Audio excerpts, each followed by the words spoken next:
लिंगणूर येथे संत निरंकारी मंडळाचा विशेष सत्संग सोहळा मोठ्या भक्तिरसात संपन्न। पाहूया आमचे प्रतिनिधी श्री बाळासाहेब गुरव यांनी दिलेला सविस्तर वृत्तांत।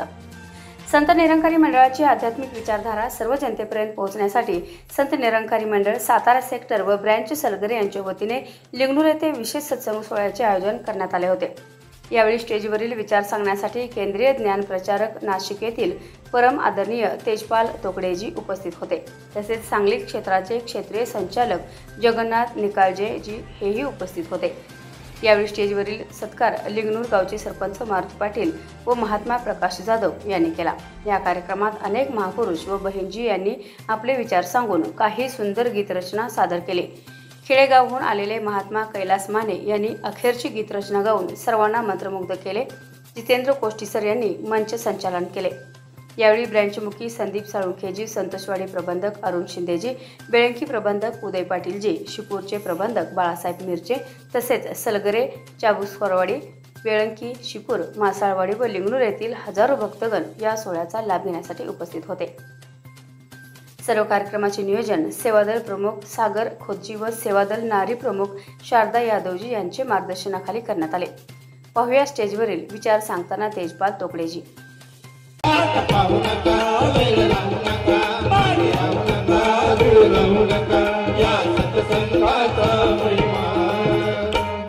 पडला की तुम्ही कुणाचं भजन करता, तुम्ही तर देवांचे देव आहात, मग तुम्ही कुणाचं स्मरण करताय।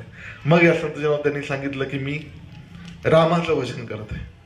सत्ययुगातली गोष्ट आहे। राम कधी त्रेतायुगामध्ये जन्माला आले, परंतु त्याच्या आधी आदल्या युगामध्ये ते सांगतात की मी त्या रामाचं भजन करतोय की ज्याने या संत जन ब्रह्म विष्णू हर यास निर्मिता तो थोर आणि तो देव ओळखावा नाना यत्न करून। या समजा तो देव ओळखावा नाना यत्न म्हणजे नाना प्रयत्न करून तो देव ओळखावा आणि तो देव ठाई पडेना तरी यम यातना चुकेना। या संत जर त्या देवाची जाणकारी जर झाली नाही, जो ब्रह्म विष्णू हर यांनाही निर्माण करणारा परमात्मा आहे, तो या संत ज्याने तुम्हाला आम्हाला निर्माण केलं, ज्याने जन्मास घातले अवघे ब्रह्मांड निर्माण केले आणि त्यास नाही ओळखले तो पतित। या संत आम्हाला जीवनामध्ये अनेक दुःख येतात कारण आम्ही त्या मुळाला या संत ओळखलं नाही, ज्याने आम्हाला महात्माने सुंदर या ठिकाणी सगळं काही बोलून झालेलं आहे।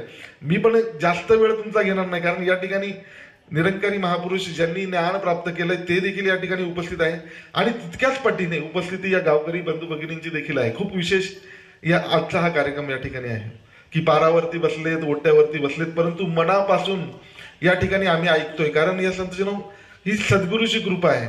तुम्ही केलेल्या आजपर्यंत बहुत सुकृताची जोडी म्हणून विठ्ठले आवडी। खूप असं सुकृत, खूप असं पुण्यकर्म तुम्ही केलेलं आहे आणि म्हणून तुमच्या कानावरती आज हा सत्संगाचा आवाज की जयास वाटे देव पाहावा तेने सत्संग धरावा, सत्संगा विना देवादी देव पावजत नाही। याबरोबरच हे बातमीपत्र संपले। पुन्हा भेटूयात पुढील बातमीपत्रात। तोपर्यंत नमस्कार।